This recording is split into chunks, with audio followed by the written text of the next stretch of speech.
किसान भाइयों नमस्कार, स्वागत है आपका हमारे YouTube चैनल धाकड़ एग्रीकल्चर में। किसान भाइयों, इस वीडियो में हम बात करने वाले हैं कि लहसुन की फसल से हम ज़्यादा पैदावार किस प्रकार से ले सकते हैं, वो भी बहुत ही कम खर्चे में। किसान भाइयों, आप लहसुन के अलावा भी हर एक फसल से बहुत ही कम खर्चे में ज़्यादा से ज़्यादा पैदावार ले सकते हो, परंतु उसके लिए आपको सही जानकारी होना काफ़ी ज़्यादा ज़रूरी है और हर एक जानकारी आपको होना काफ़ी ज़्यादा ज़रूरी है। इसी सिलसिले में हम प्रयास यही करते रहते हैं कि आप तक एक सही जानकारी पहुंचाई जाए। इससे संबंधित हमने कई प्रकार के वीडियो हमारे चैनल पर अपलोड कर रखे हैं और लहसुन की खेती के लगभग सभी प्रकार के वीडियो हमने हमारे चैनल पर अपलोड कर रखे हैं। किसान भाइयों, हमारे चैनल पर लहसुन की खेती से संबंधित हर एक जानकारी आपको समय समय पर मिलती रहती है। किसान भाइयों, अब बात आती है कि लहसुन की फसल से हम ज़्यादा पैदावार कैसे ले सकते हैं, वो भी बिना बहुत ही कम खर्चे में। तो किसान भाइयों, यह बिल्कुल संभव है कि हम बहुत ही कम खर्चे में लहसुन की खेती से ज़्यादा पैदावार निकाल सकते हैं, लेकिन उसके लिए बहुत सारी ऐसी बातों का ध्यान हमें रखना पड़ता है। बहुत सारी गलतियां अक्सर किसान भाई कर जाते हैं जो कि लहसुन की फसल के लिए घाटे का सौदा साबित हो सकती है। तो वो गलतियां हमें नहीं करनी है और हमारी गलतियों को हमें सुधारना है और हम कौन सी वो गलतियां कर रहे हैं उन पर सबसे ज़्यादा हमें फोकस करना है, तभी जाकर हम अपनी लहसुन की फसल से ज़्यादा पैदावार ले पाएंगे। तो आज इस वीडियो में हम पूरी डिटेल के साथ बात करने वाले हैं कि अधिकतर किसान भाई कौन कौन सी गलतियां कर बैठते हैं जिनका खामियाजा उन्हें भुगतना पड़ता है और उनके खर्चा भी ज़्यादा हो जाता है और पैदावार भी कम निकलती है।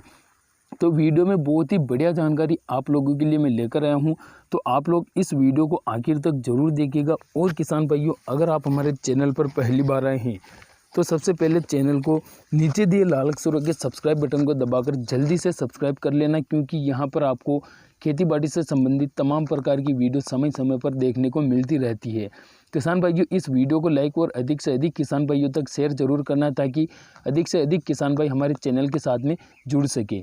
किसान भाइयों, अब वीडियो को बिना देरी के शुरू करते हैं। चलिए बात करते हैं लहसुन की खेती के बारे में। किसान भाइयों, लहसुन की खेती में बुआई से लेकर उसकी हार्वेस्टिंग तक बहुत सारी ऐसी चीज़ों का हमें ध्यान रखना पड़ता है। छोटी छोटी गलतियां अधिकतर किसान भाई कर बैठते हैं, वो गलतियां हमें नहीं करनी चाहिए होती है। इसके अलावा समय समय पर इसमें खाद प्रबंधन, समय समय पर स्प्रे प्रबंधन, कीटनाशकों का स्प्रे, फफूंदी नाशकों का स्प्रे और खाद प्रबंधन भी इसमें बहुत ही मायने रखता है। तो अब शुरुआत से बात करते हैं कि हमें कौन कौन सी गलतियाँ नहीं करनी चाहिए। तो सबसे पहली गलती तो किसान भाई क्या करते हैं कि बुआई के समय बहुत सारी गलतियां कर बैठते हैं।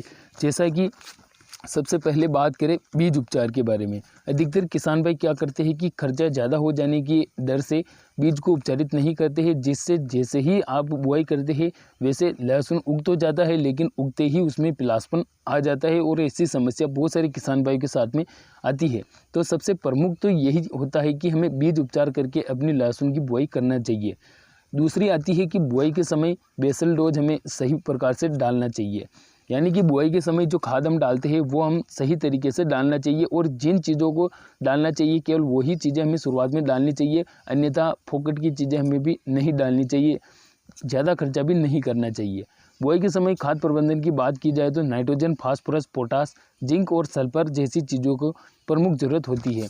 तो आप सिंगल सुपर फास्फेट डाल सकते हैं। इसके अलावा NPK 12-32-16 आप डाल सकते हैं, या फिर आप DAP डालते हैं तो आपको म्यूरेट और पोटास भी डालना पड़ता है। इसी के अलावा जिंक, आप जो सिंगल जिंक आता है दानेदार फॉर्म में, वो भी आप डाल सकते हैं। इसके अलावा बुआई के समय आपको एक कीटनाशक जरूर डालना चाहिए।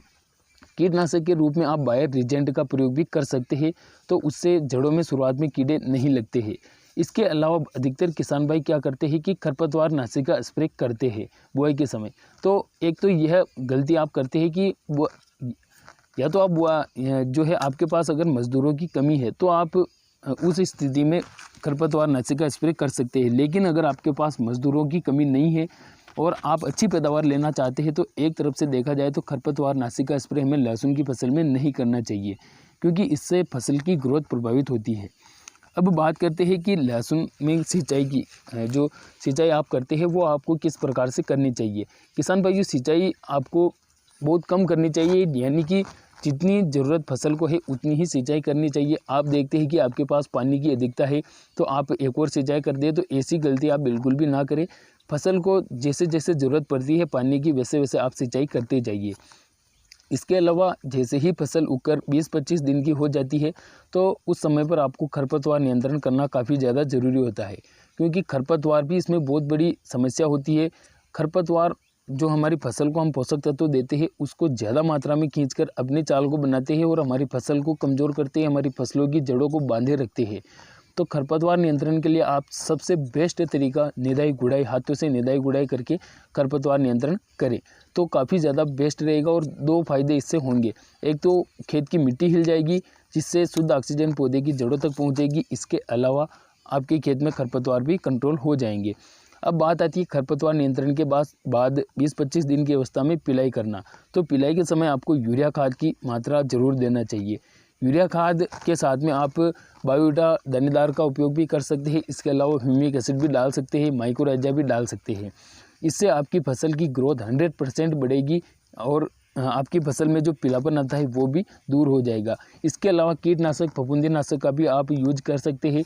आप जड़ों में देना चाहते हैं तो यूपीएल साफ और क्लोरोपाइरिफास 20% या 50% इसी का उपयोग जड़ों में देकर कर सकते हैं, या फिर ऊपर से स्प्रे करना चाहते हैं तो भी आप यूपीएल साफ और इसके अलावा प्रोपेनोफॉस, साइपरमेथ्रिन का स्प्रे आप ऊपर से कर सकते हैं। इसके साथ में आप एनपीके 19-19-19 का स्प्रे भी इसके साथ में कर सकते हैं। इसके अलावा एनपीके 052-34, एनपीके 0050, बोरान जैसी चीज़ों का स्प्रे भी समय समय पर आपको करना पड़ता है और यूरिया आपको 2 बार डालना पड़ता है। इसके अलावा बायोविटा भी आप 2 बार अपनी लहसुन की फसल में डाल सकते हैं। किसान भाइयों, इस वीडियो में जितने भी हमने टेक्निकल बताए, जितने भी तरीके बताए, वो केवल ज़रूरत की चीज़ें हैं। ज़रूरत के अलावा ज़्यादा खर्चे वाली चीज़ें हमने बिल्कुल भी नहीं बताई है।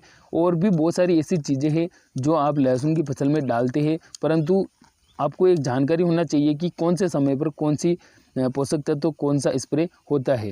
किसान भाइयों, वीडियो अगर आपको थोड़ा सा भी पसंद आया तो चैनल को सब्सक्राइब जरूर करें और इस वीडियो को लाइक अधिक से अधिक किसान भाइयों तक शेयर जरूर करें।